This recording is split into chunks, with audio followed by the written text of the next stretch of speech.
បាទសួស្តីបងប្អូននៅក្នុង YouTube ទាំងអស់គ្នាបាទថ្ងៃនេះដែរគឺខ្ញុំចេញវីដេអូដើម្បីចែករំលែកនៅចំណេះដឹងខ្លះៗទៅដល់បងប្អូនអ្នកខ្លះក៏គាត់អត់ទាន់បានដឹងនៅលក្ខណៈដែលថាឆែកនៅលទ្ធផលឆ្នោតណាបងប្អូនណាចំពោះដែលបងប្អូនខ្លះក៏គាត់បានដឹងអញ្ចឹងទេបើសិនណាមានការបាទខុសឆ្គងកន្លែងណាបាទសូមអធិស្ឋានផងនេះបងប្អូនធ្វើដើម្បីអ្នកដែលគាត់អត់ទាន់បានដឹងណាបាទអ្នកដែលគាត់បានដឹងហើយបាទគាត់អាចឆែកតាមធម្មតាទៅណាបងប្អូនតាមចំណេះដឹងដែលបងប្អូនមានបាទហើយសម្រាប់ដែលបងប្អូនណាដែលគាត់អត់ទាន់បានដឹងគាត់អាចវាយតាមខ្ញុំមកណាបងប្អូនតែមុននឹងមើលនៅការធ្វើនៅការឆែកនៅលទ្ធផលឆ្នោតខ្មែរបាទលទ្ធផលឆ្នោតខ្មែរសូមបងប្អូនជួយចុច Subscribe ឲ្យបងប្អូនម្នាក់មួយផងណាបងប្អូនបាទហើយនឹងlike និង share ឲ្យបងប្អូនម្នាក់មួយផងដែរឲ្យបានដឹងបងប្អូនណាដែលគាត់អត់បានដឹងបាទអញ្ចឹងទេបងប្អូនអាចតាមដានជាមួយបងប្អូនទាំងអស់គ្នាបាទអញ្ចឹងទេបងប្អូនគ្រាន់តែវាយពាក្យថាបាទគ្រាន់តែវាយពាក្យថាបាទ www បាទនៅលើ Google ណាបងប្អូនណាយើងចូលនៅក្នុង Google សិនណាបាទចូលក្នុង Google ក៏ឲ្យវាយពាក្យដូចខ្ញុំមកណា www ខ្មែរដកឃ្លាបន្តិចនិង lottery.biz ណាបងប្អូនណាបាទដែលបងប្អូនបានដាក់អក្សរនៅលើបាទនៅលើអេក្រង់ណាបងប្អូនណានៅលើអេក្រង់បាទអញ្ចឹងទេបងប្អូនគ្រាន់តែវាយហើយបងប្អូនចូលមកដល់កន្លែងនេះណាបងប្អូនចូលមកដល់កន្លែងនេះគឺមានអក្សរអង់គ្លេសគេដាក់ខ្មែរ lottery ណាបងប្អូនគ្រាន់តែចុចកន្លែងខ្មែរ lottery ទៅបាទចុចខ្មែរ lottery ទៅគឺវារត់ទៅដល់កន្លែងឆ្នោតខ្មែរណាបងប្អូនណាបាទវាមាន logo យ៉ាងនេះណាបងប្អូនណាឆ្នោតខ្មែរបាទអញ្ចឹងទេបងប្អូនអាចអូសមកក្រោមណាបងប្អូនបាទអូសមកក្រោមទៀតហើយសម្រាប់នេះគឺជាគេដាក់លទ្ធផលឆ្នោតខ្មែរណាបងប្អូនណាលទ្ធផលឆ្នោតខ្មែរបាទហើយសម្រាប់ដែលបងប្អូនណាដែលក៏អត់តាន់បានដឹងឧទាហរណ៍ណាបងប្អូនណាគ្រាន់តែបងប្អូនឧទាហរណ៍ចូលទៅអានេះសម្រាប់ថ្ងៃទី3ហើយណាបងប្អូនណាគេដាក់ថ្ងៃ2020ខែ4ថ្ងៃទី3ប៉ុន្តែយើងចង់ឆែកកាលពីម្សិលមិញណាបងប្អូនព្រោះថាថ្ងៃទី3នេះគឺអត់តាន់ចេញអញ្ចឹងទេយើងឆែកថ្ងៃទី2ម្សិលមិញសិនណាបងប្អូនបាទថ្ងៃទី2ម្សិលមិញហើយបងប្អូនគ្រាន់តែចុចលើកន្លែងថ្ងៃខែហ្នឹងគឺវាលោតណាវាលោតប្រតិទិនឲ្យយើងមើលអញ្ចឹងគឺយើងត្រូវចុចកន្លែងថ្ងៃទី2បាទចុចកន្លែងថ្ងៃទី2បាទគឺវាលោតណាបងប្អូនណាឃើញវាចេញថ្ងៃទី2ហើយយើងចុចស្វែងរកណាបងប្អូនណាស្វែងរកបាទអញ្ចឹងទេចុចស្វែងរកទៅគឺវាមានលទ្ធផលចេញមកឲ្យកាលពីម្សិលមិញថ្ងៃទី2ណាបងប្អូនណាកាលពីម្សិលមិញថ្ងៃទី2នេះគេដាក់ថ្ងៃចេញឆ្នោតណាបងប្អូនណាថ្ងៃចេញឆ្នោតអញ្ចឹងទេវាមានម៉ោងវាណាបងប្អូនសម្រាប់ឆ្នោតខ្មែរនេះគឺវាចេញបាទមាន5ពេល5វេតណាបងប្អូនណាគឺមានម៉ោង 10:35 នាទីម៉ោង 1:00 និងម៉ោង 3:45 នាទីបាទហើយនឹងម៉ោងអធិស្ឋានណាបងប្អូនណាអធិស្ឋាននឹងម៉ោង 6:00 និងម៉ោង 7:45 នាទីណាបងប្អូនណាអញ្ចឹងក្នុងមួយថ្ងៃហ្នឹងគឺវាចេញ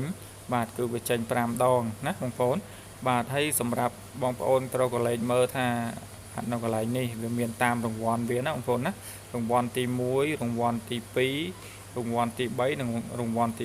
4ហើយតាមរង្វាន់ទី1ទី2ទី3ទី4នេះវាស្រដៀងនឹងឆ្នោតវៀតណាមដែរគឺឆ្នោតវៀតណាមគឺមានគេដាក់ប៉ុស្តិ៍ណាបងប្អូនណាគេដាក់ប៉ុស្តិ៍ A ប៉ុស្តិ៍ B និងប៉ុស្តិ៍ C ណាបងប្អូនណាអញ្ចឹងទេរង្វាន់ទី1ហ្នឹងគឺជាប៉ុស្តិ៍ A បាទរង្វាន់ទី2គឺប៉ុស្តិ៍ B បាទរង្វាន់ទី3គឺប៉ុស្តិ៍ C រង្វាន់ទី4គឺប៉ុស្តិ៍ D ណាបងប្អូនបាទហើយសម្រាប់យើងត្រូវឆែកមើលលេខ2ខ្ទង់និងលេខ3ខ្ទង់ណាបងប្អូនណាបាទសម្រាប់លេខ2ខ្ទង់និងលេខ3ខ្ទង់បាទហើយអានេះបងប្អូនបញ្ជាក់នៅម៉ោង 10:35 នាទីសិនឧទាហរណ៍ថាមកលេខ2ខ្ទង់គឺយើងត្រូវមើលចំណុចបាទ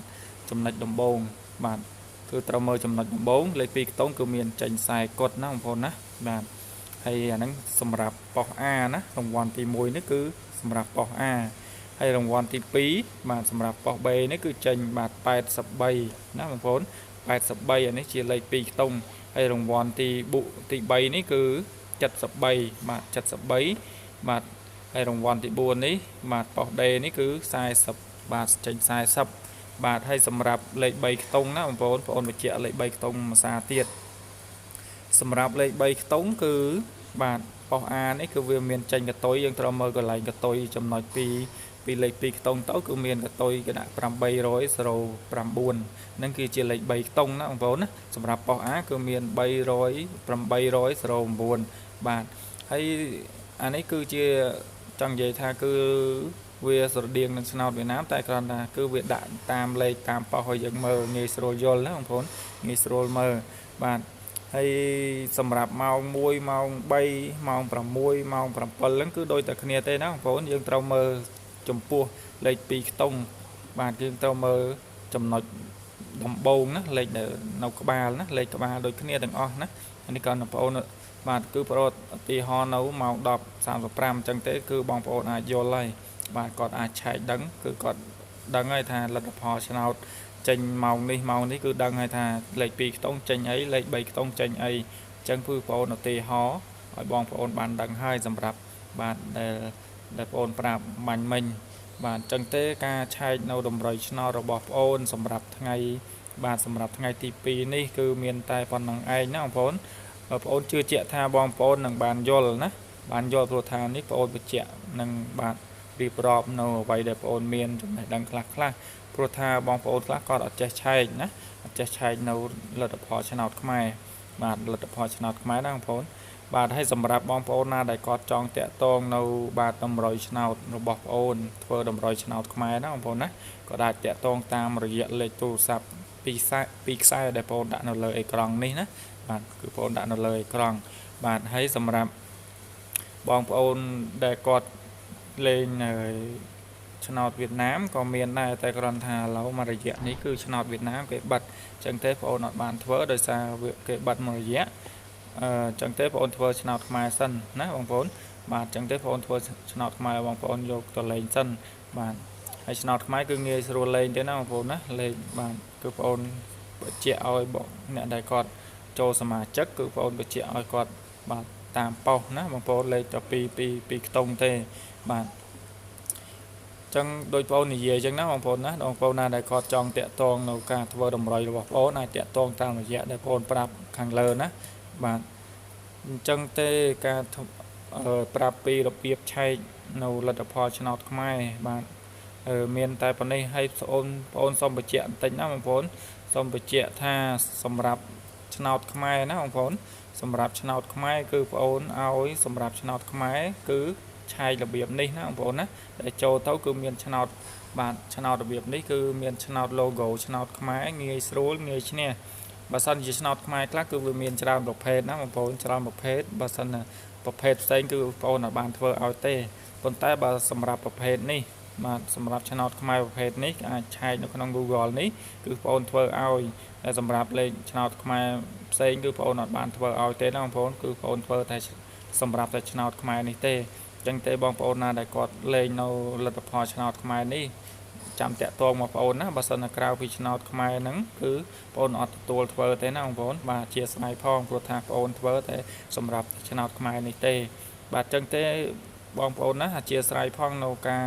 និយាយស្ដីទៅវាមានខុសឆ្គងកន្លែងណាបាទសូមអធិស្ឋានទៅដល់បងប្អូនផងព្រោះថាបងប្អូននេះចង់ចែករំលែកទៅដល់បងប្អូនអ្នកដែលក៏អត់ទាន់បានដឹងនៅបាទការឆែកនៅលទ្ធផលឆ្នោតខ្មែរណាបងប្អូនបាទអញ្ចឹងបញ្ជាក់ឲ្យបញ្ជាក់ទៀតណាបងប្អូនណាក្រៅពីឆ្នោតលទ្ធផលឆ្នោតខ្មែរនេះគឺបងប្អូនអត់ទទួលធ្វើទេគឺបងប្អូនធ្វើតែឆ្នោតខ្មែរដែលបងប្អូនឆែកនៅក្នុងបាទនៅក្នុង Google នេះទេណាបើក្រៅពីហ្នឹងគឺអត់ទទួលទេណាបងប្អូនបញ្ជាក់ឲ្យបញ្ជាក់ទៀតបាទអញ្ចឹងទេបាទអរគុណច្រើនចំពោះបងប្អូនដែលគាត់តាមដានបាទវីដេអូបងប្អូនពីដើមរហូតដល់ចប់បាទអញ្ចឹងទេបងប្អូនសូមជម្រាបលាសិនណាបងប្អូនណាបាទជួបគ្នានៅវីដេអូក្រោយទៀត